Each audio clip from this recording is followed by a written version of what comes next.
Pourquoi et comment faire une offre à durée limitée? Pourquoi vous pouvez paradoxalement multiplier vos ventes avec une offre limitée dans le temps ou en limitant le stock de produits que vous vendez?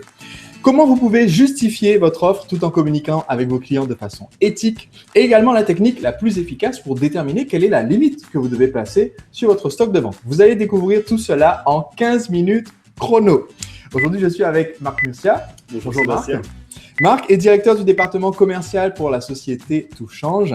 Et Marc et moi, nous faisons équipe pour ce podcast afin de vous apporter le meilleur de nos deux expertises, des perspectives différentes, mon expérience marketing d'un côté et l'expertise de Marc avec la vente et le contact client de l'autre côté.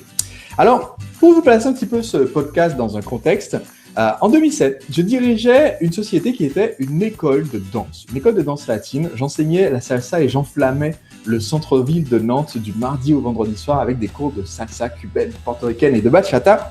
Et j'ai constaté qu'en fait, autant les gens dansaient sur un rythme endiablé et s'amusaient et aimaient bien revenir au cours, autant les réinscriptions, je voyais qu'on approchait de la fin de l'année scolaire, on va dire, et que les réinscriptions pour l'année d'après ne s'enchaînaient pas du tout sur un rythme endiablé. C'est-à-dire qu'il y avait une inscription par-ci, une inscription par-là, mais on approchait de la fin de l'année et je n'avais aucune certitude que d'ici la fin de l'année, j'allais atteindre mon objectif de nombre de personnes réinscrites en assurant donc mon revenu pour le premier mois de cours de septembre.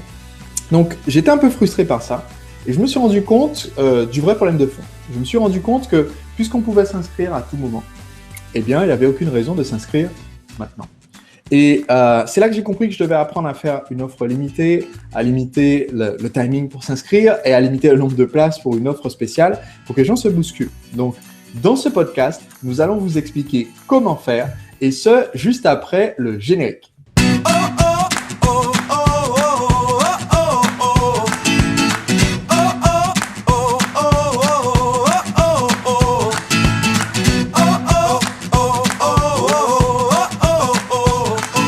Le concept du podcast d'aujourd'hui, c'est donc apprendre à faire une offre à durée limitée. Donc, pour vous donner une explication très simple, ce qu'on entend par là, c'est que quand on fait une offre, on va limiter soit le temps pendant lequel on peut profiter de l'offre. Donc, on va proposer par exemple un tarif spécial jusqu'à une date précise. Ou alors, on va changer l'offre d'une façon ou d'une autre, par exemple en ajoutant des bonus, en modifiant quelque chose, en donnant quelque chose en plus. Et ce, soit en limitant dans le temps, soit en disant, ben voilà, seuls les temps de premiers clients peuvent en profiter. 25, 100 personnes, 150 personnes peuvent en profiter et après, on arrête cette offre. Donc, voilà ce qu'on définit comme étant notre offre à du durée coup, c'est limitée. quand même un petit peu paradoxal de se dire qu'on peut augmenter nos ventes en limitant la quantité finalement de produits vendus. Est-ce que tu peux peut-être creuser un petit peu là-dessus et nous en dire un peu plus? Alors, effectivement, je pense que ça crée un paradoxe parce que on va se dire, si je ne limite pas mes ventes, je vais faire le maximum de ventes qu'il est possible de faire puisque tous les gens qui veulent acheter vont pouvoir acheter. Alors que si je dis, il n'y a que 100 exemplaires disponibles ou j'ai que 200 places pour mon séminaire, eh bien, qu'est-ce qui se passe si j'ai 205 personnes qui veulent s'inscrire? Et moi, ce que je trouve vraiment intéressant et justement, comme tu as dit, paradoxal, c'est que en réalité, le simple fait qu'il y ait une limite va augmenter le nombre de ventes qu'on va faire. Parce que les gens ont maintenant une vraie motivation à agir maintenant. Alors, notre offre de façon générale, ce qu'on va proposer, le choix du produit, le nom du produit, le tarif, la rédaction du message marketing, tout ça, ça sert à convaincre les gens d'agir tout court. Le problème, c'est qu'il ne faut pas juste qu'ils soient convaincus d'agir tout court, il faut qu'ils soient convaincus d'agir aujourd'hui.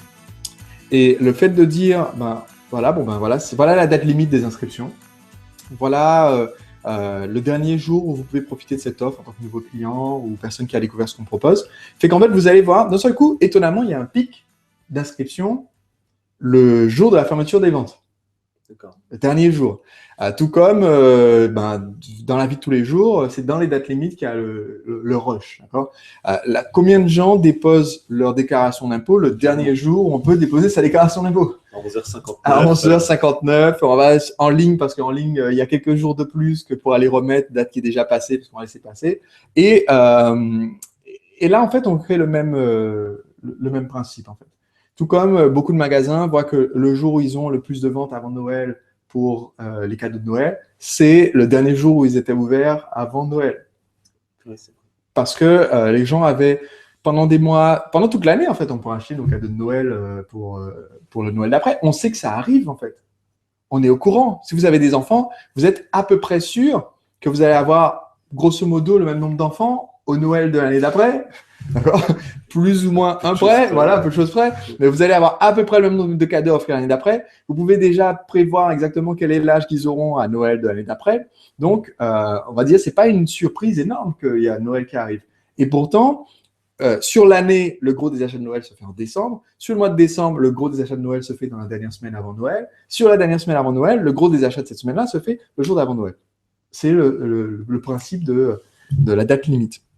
Et moi, ce que je trouve intéressant, c'est que quand on fait nos offres, par exemple, quand on les fait sur Internet, on a des questions qui se posent souvent sur comment est-ce qu'on va faire pour limiter. Et Marc, tu as eu ce cas récemment avec un client.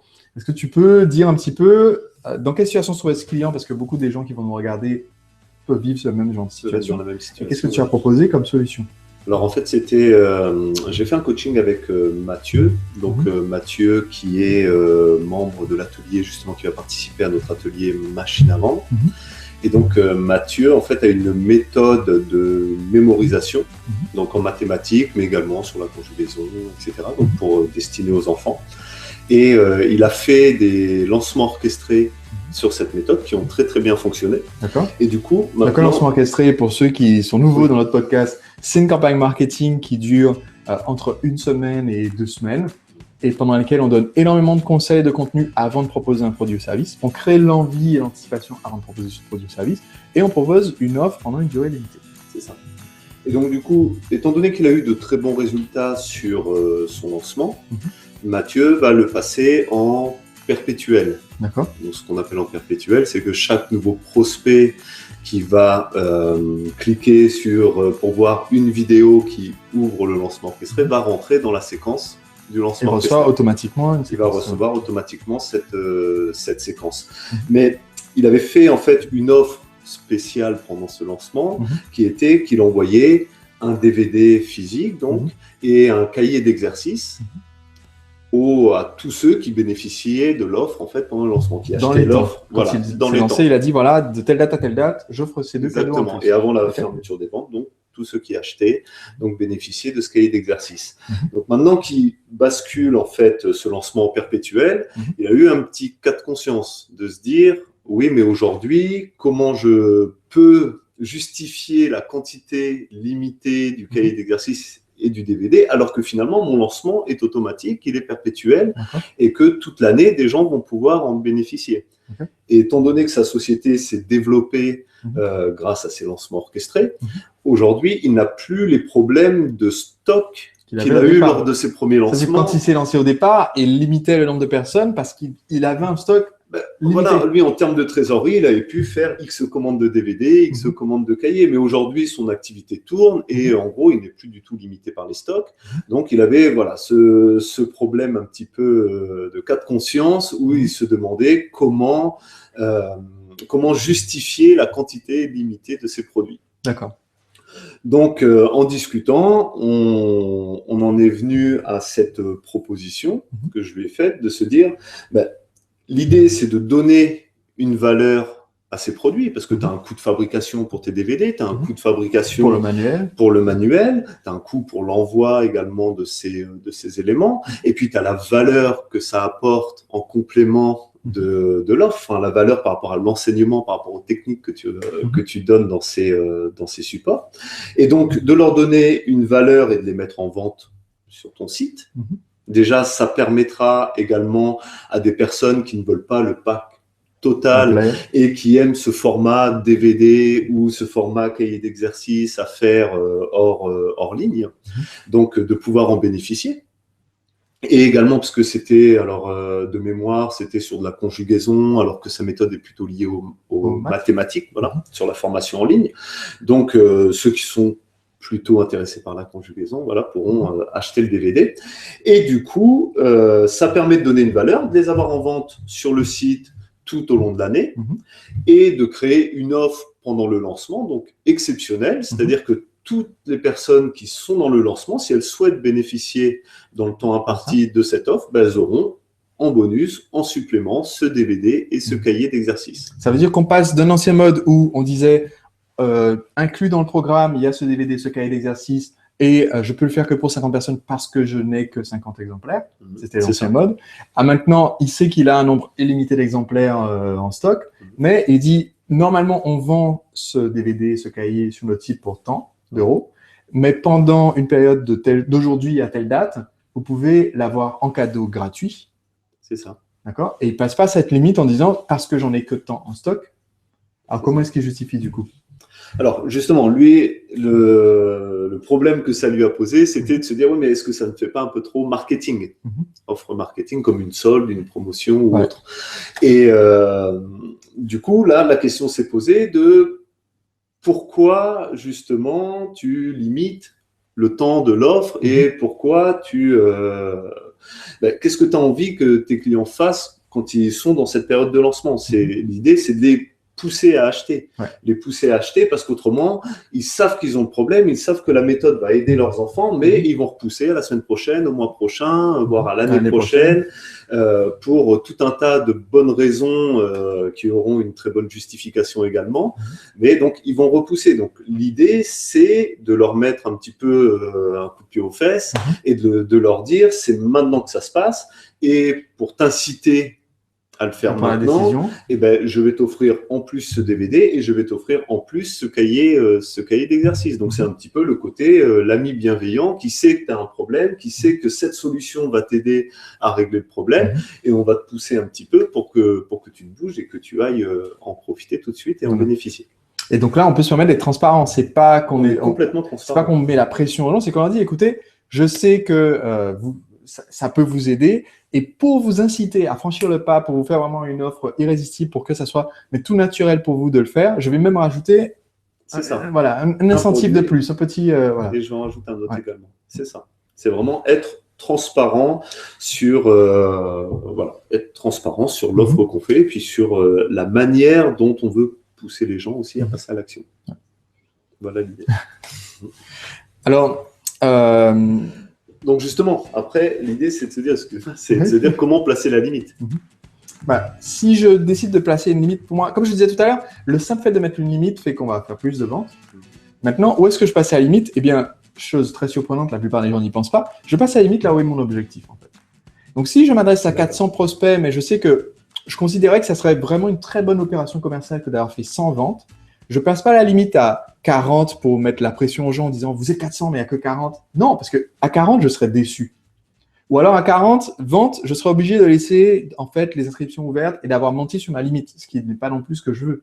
Donc si je me dis à 100, je serais satisfait, je passe à la limite à 100 ventes. Je passe pas une limite trop ambitieuse, trop large, sinon ça n'a plus d'impact. Si je dis il y a 400 personnes dans cette pièce et mon offre spéciale est limitée à 395 personnes, il n'y a pas de raison de courir. Mais si je limite à ce qui me ferait être content de ma performance, alors je suis sûr de bien m'en sortir, en fait. Et du coup, est-ce qu'il y aurait une formation que tu pourrais conseiller pour approfondir là-dessus et pour que les gens puissent justement voir comment faire ces offres limitées? Donc, nous avons une formation qui s'appelle l'offre irrésistible. Et dans cette formation, j'explique comment est-ce qu'on fait pour non seulement créer l'offre même, c'est-à-dire quel est le tarif qu'on va vendre, etc., mais aussi rédiger tout le message marketing qui va pousser le client à acheter. Donc, si vous voulez rédiger un message de vente qui soit percutant, qui soit accrocheur, que les gens vont suivre jusqu'au bout et qui va les pousser à acheter le produit, je vous recommande cette formation, l'offre irrésistible. Et en ce moment, j'ai sorti certains des conseils de cette formation, qui est une formation payante, pour faire des vidéos de formation gratuites qui sont accessibles parmi les bonus avec ce podcast. Si vous êtes abonné à notre podcast, vous avez un lien juste en dessous de la vidéo avec justement ce complément gratuit et ça vous permet déjà de commencer à créer votre offre irrésistible. D'accord.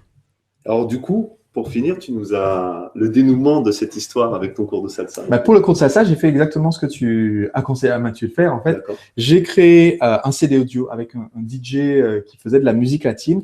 On a créé un CD de mix de musique, le même genre de musique que les gens écoutaient pendant les cours. Et ce CD, je l'ai mis à la vente pour 10 €. Mais si les gens se réinscrivaient au cours de l'année suivante avant le 30 juin, eh bien, ils recevaient le CD gratuitement. Donc, du coup, j'ai eu d'un seul coup mon pic d'inscription.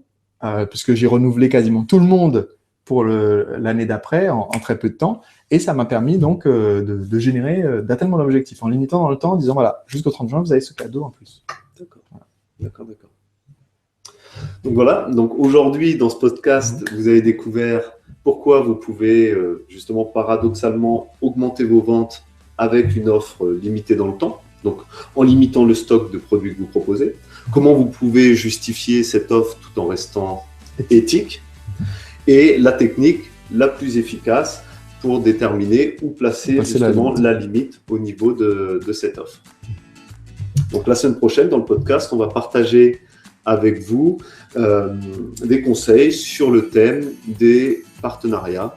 Comment lier des partenariats sur votre marché avec des entreprises qui vont vous aider à promouvoir vos propres produits et services.